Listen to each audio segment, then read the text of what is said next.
Welcome to Learning English, a daily 30-minute program from the Voice of America. I'm Katie Weaver. And I'm Mario Ritter Jr. This program is designed for English learners, so we speak a little slower and we use words and phrases especially written for people learning English. On this program, we answer a listener's question about the terms coast, shore, and beach. We explain usage of adjectives and adverbs in conversation. Next, learn the health effects of daylight savings time. Then, hear the open boat on American Stories. But first, this week on Ask a Teacher, we answer a question from Doyeon in Korea about the usage of 3 similar words. Here is the question. Hello. I want to know the differences between the beach, coast, and shore. Thank you. You ask a useful question, Doyeon. Beach, shore, and coast are related words, but they have some important differences. Beach. The word beach is the most specific of the 3 words. The Collins Online Dictionary defines beach as a nearly level stretch of pebbles and sand beside a sea, lake, etc., often washed by high water. Ocean beaches are popular places to visit. We often use the phrase "at the beach" to express the idea of spending time in the general area of the beach, as in the following example. They will vacation at the beach this summer. We usually say on the beach when describing specific activities we do there. She went for a walk on the beach.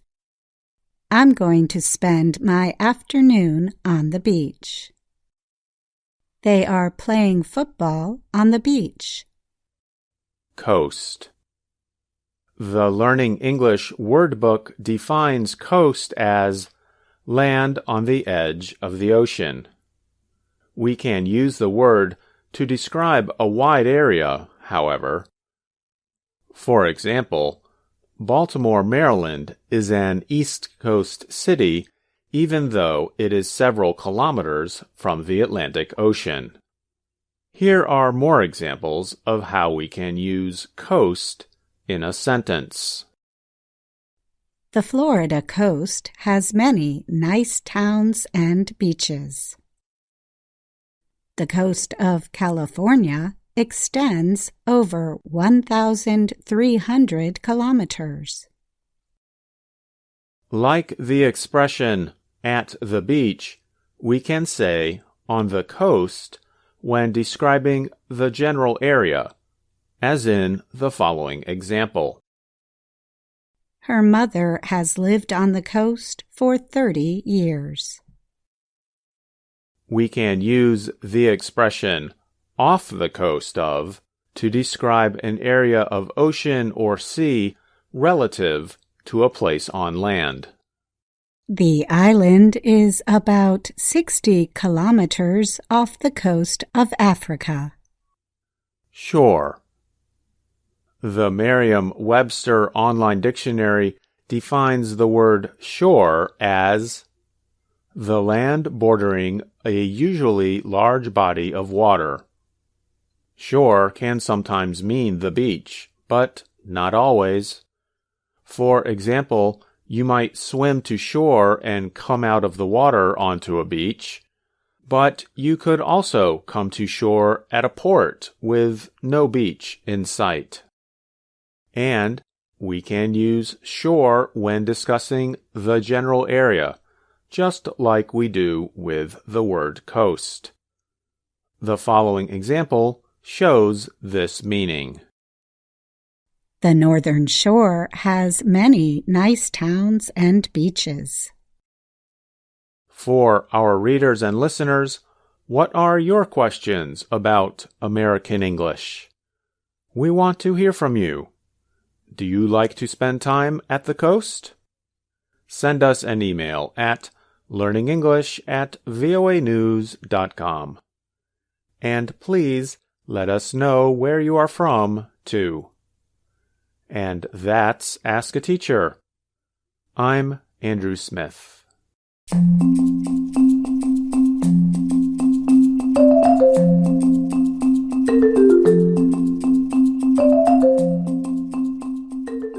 From VOA Learning English, this is Everyday Grammar.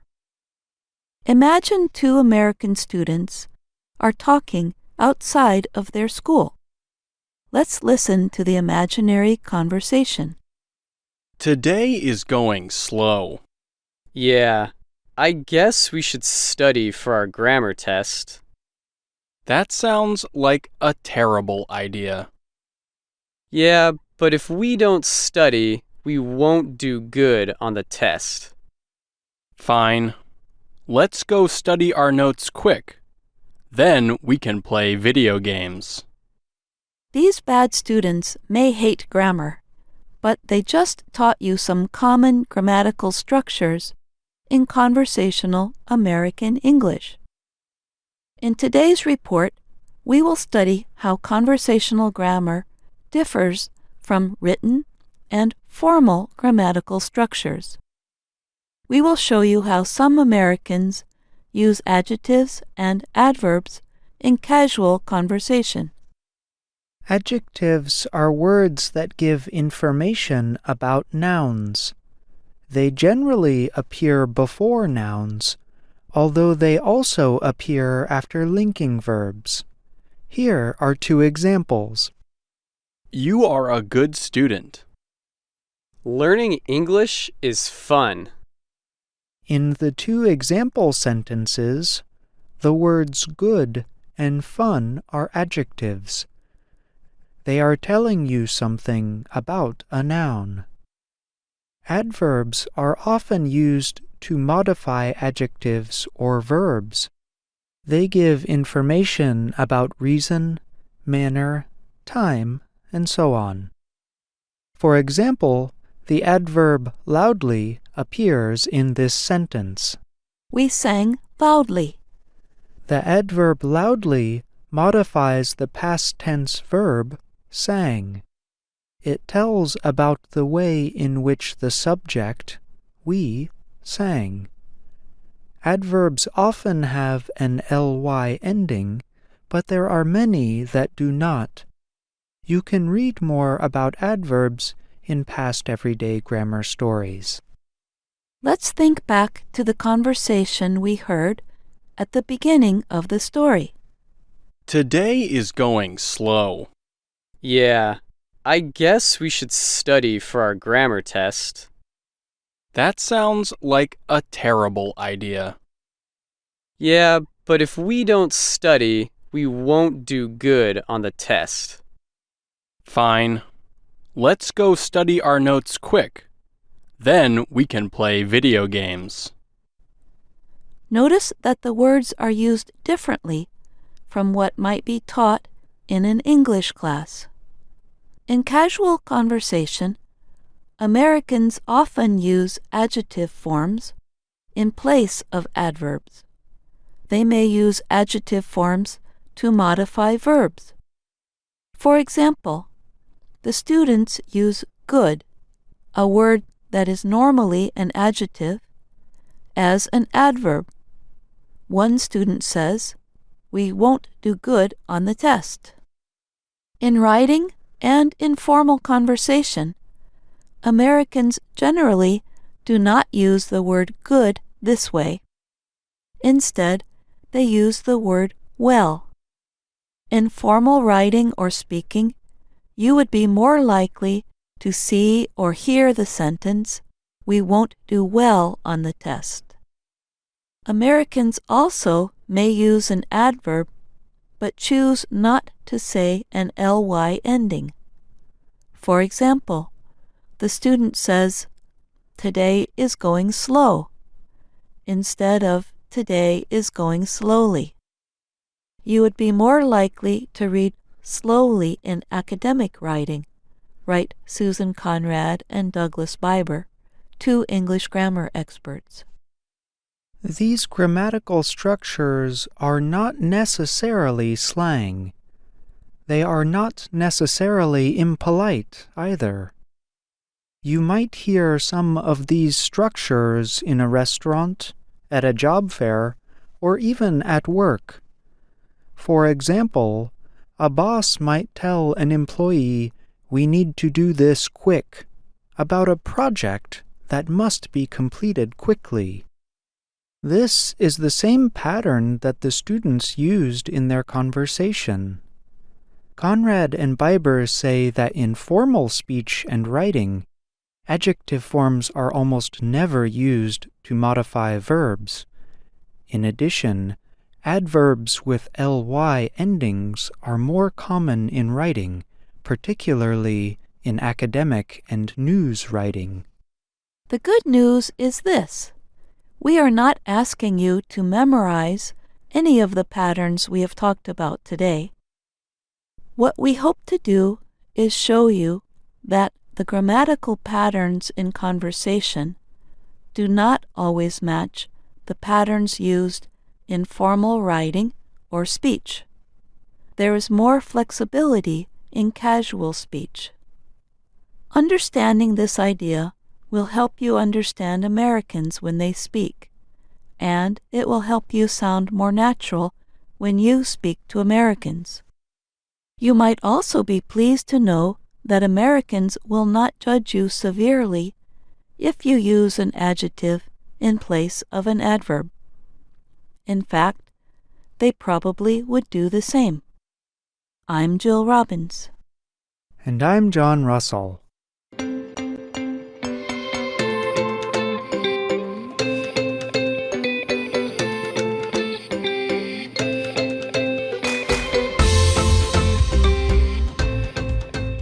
Much of the United States springs forward on Sunday, March 9th, for Daylight Saving Time. Worldwide, many other countries also observe Daylight Saving Time, starting and ending on different dates. The time change can leave people tired and perhaps unhappy the next day. But it also might even harm health. Some studies have found an increase in heart attacks and strokes right after the March time change. However, there are ways to ease the effects of the time change, including getting more sunshine. The light helps reset your circadian rhythm for healthful sleep.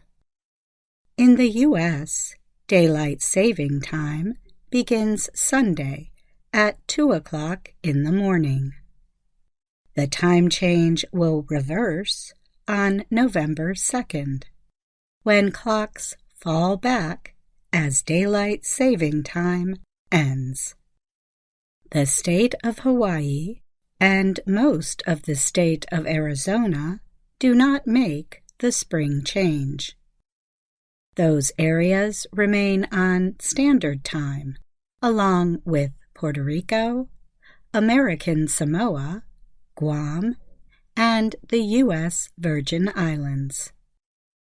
Some people try to prepare for the change to Daylight Saving Time by going to bed a little earlier, 2 or 3 nights ahead. But with a third of American adults already not getting the suggested 7 hours of nightly sleep, catching up can be difficult. The brain has a kind of clock that is set by exposure to sunlight and darkness. This clock, known as the circadian rhythm, is on a roughly 24-hour cycle. It governs when we become sleepy and when we are more wakeful. The rhythms change with age. This is one reason that early-to-rise young children turn into hard-to-wake teenagers. Morning light resets the rhythm. By evening, levels of a hormone called melatonin begin to increase, leading to tiredness. Too much light in the evening, that extra hour from daylight saving time, delays the melatonin increase. As a result, the cycle gets delayed. The circadian rhythm affects more than sleep. It also influences heart rate, blood pressure, hormone releases, and other systems. I'm Katie Weaver. Our story today is called The Open Boat. It was written by Stephen Crane and is based on what really happened to him in 1896. Crane was traveling from the United States to Cuba as a newspaper reporter. One night, his ship hit a sandbar. It sank in the Atlantic Ocean off the coast of Florida. Most of the people on board got into lifeboats. Crane was among the last to leave. There were 3 others with him, the ship's captain, the cook, and a sailor. These 4 men climbed into the only remaining lifeboat. The boat was so small that no one believed it could stay afloat for very long. None of the 4 men thought he would ever reach the shore. But the men fought the rough seas bravely with all their strength. Would they finally reach land? Here is Shep O'Neill with the first part of the story. The small lifeboat bounced from wave to wave in the rough seas of the Atlantic. The 4 men in the boat could not see the sky. The waves rose too high. The waves, with their white tops, pushed at the open boat with angry violence. Every man thought each wave would be his last. Surely the boat would sink, and he would drown. The man thought that most adults would need a bathtub larger than the boat they were sailing. The waves were huge, and each created a problem in guiding the direction of the boat. For 2 days, since the ship sank, the 4 men had been struggling to reach land. But there was no land to be seen. All the men saw were violent waves, which rose and came fiercely down on them. The men sat in the boat, wondering if there was any hope for them. The ship's cook sat in the bottom of the boat. He kept looking at the 15 centimeters which separated him from the ocean. The boat had only 2 wooden oars. They were so thin, it seemed as if they would break against the waves. The sailor, named Billy, directed the boat's movement with one of the oars. The newspaper reporter pulled the second oar. He wondered why he was there in the boat. The 4th man was the captain of the ship that had sunk. He lay in the front of the small boat. His arm and leg were hurt when the ship sank. The captain's face was sad. He had lost his ship and many of his sailors. But he looked carefully ahead, and he told Billy when to turn the boat. "Keep her a little more south, Billy," he said. "A little more south, sir," the sailor repeated. Sitting in the boat was like sitting on a wild horse. As each wave came, the boat rose and fell, like a horse starting toward a fence too high to jump. The problem was that after successfully floating over one wave, you find that there is another one behind it, just as strong and ready to flood your boat. As each wall of water came in, it hid everything else that the men could see. The waves came in silence. Only their white tops made threatening noises. In the weak light, the faces of the men must have looked gray. Their eyes must have shone in strange ways as they looked out at the sea. The sun rose slowly into the sky. The men knew it was the middle of the day because the color of the sea changed from slate gray to emerald green with gold lights, and the white foam on the waves looked like falling snow.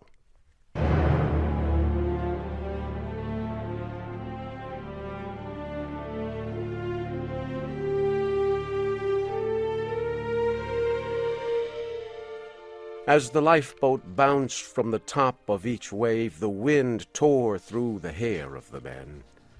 As the boat dropped down again, the water fell just past them. The top of each wave was a hill from which the men could see, for a brief period, a wide area of shining sea. The cook said the men were lucky because the wind was blowing toward the shore. If it started blowing the other way, they would never reach land. The reporter and the sailor agreed, but the captain laughed in a way that expressed humor and tragedy all in one. He asked, "Do you think we've got much of a chance now, boys?" This made the others stop talking. To express any hope at this time, they felt to be childish and stupid. But they also did not want to suggest there was no hope, so they were silent. "Oh, well," said the captain, "we'll get ashore all right." But there was something in his voice that made them think, as the sailor said, "Yes, if this wind holds." Seagulls flew near and far. Sometimes the birds sat down on the sea in groups near brown seaweed that rolled on the waves. The anger of the sea was no more to them than it was to a group of chickens 1,000 miles away on land. Often the seagulls came very close and stared at the men with black bead-like eyes. The men shouted angrily at them, telling them to be gone. The sailor and the reporter kept rowing with the thin wooden oars. Sometimes they sat together, each using an oar. Sometimes one would pull on both oars, while the other rested. Brown pieces of seaweed appeared from time to time. They were like islands, bits of earth that did not move. They showed the men in the boat that it was slowly making progress toward land.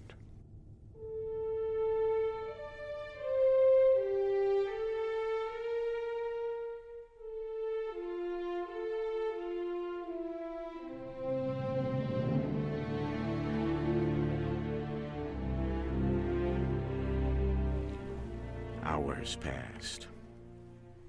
Then, as the boat was carried to the top of a great wave, the captain looked across the water. He said that he saw the lighthouse at Mosquito Inlet. The cook also said he saw it. The reporter searched the western sky. "See it?" said the captain. "No," said the reporter slowly. "I don't see anything." "Look again," said the captain. He pointed. "It's exactly in that direction." This time the reporter saw a small thing on the edge of the moving horizon.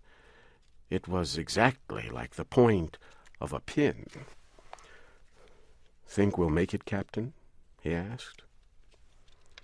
"If this wind holds and the boat doesn't flood, we can't do much else," said the captain.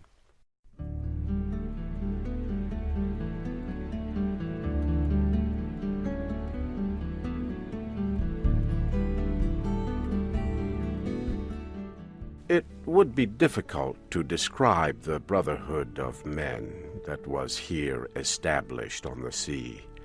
Each man felt it warmed him.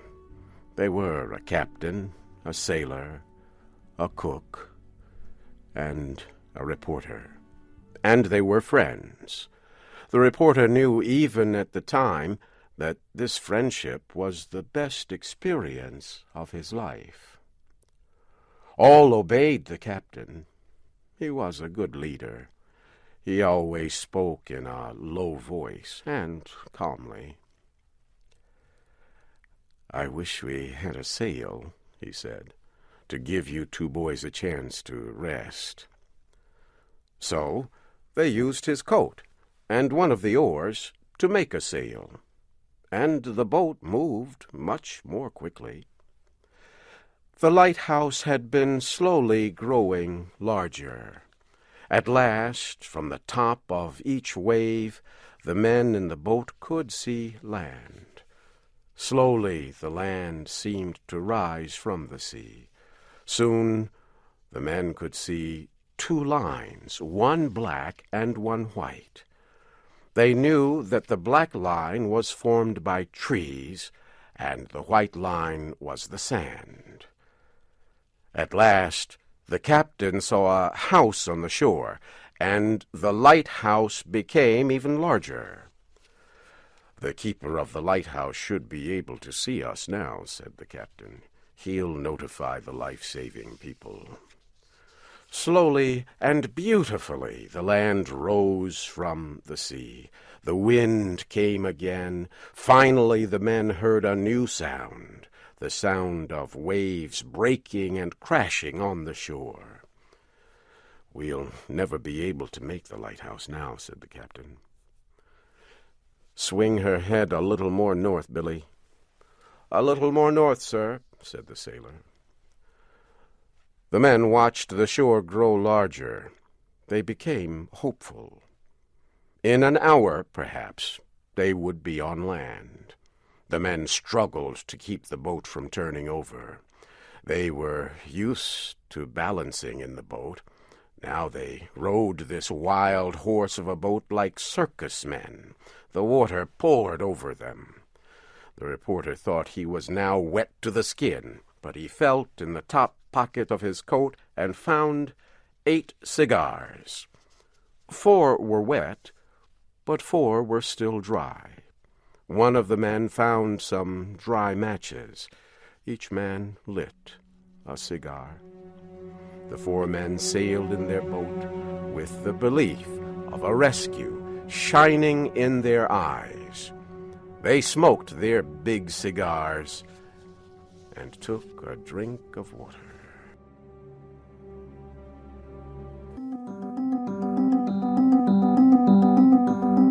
And that's our show for today. But join us again tomorrow to keep learning English on the Voice of America. I'm Katie Weaver. And I'm Mario Ritter Jr.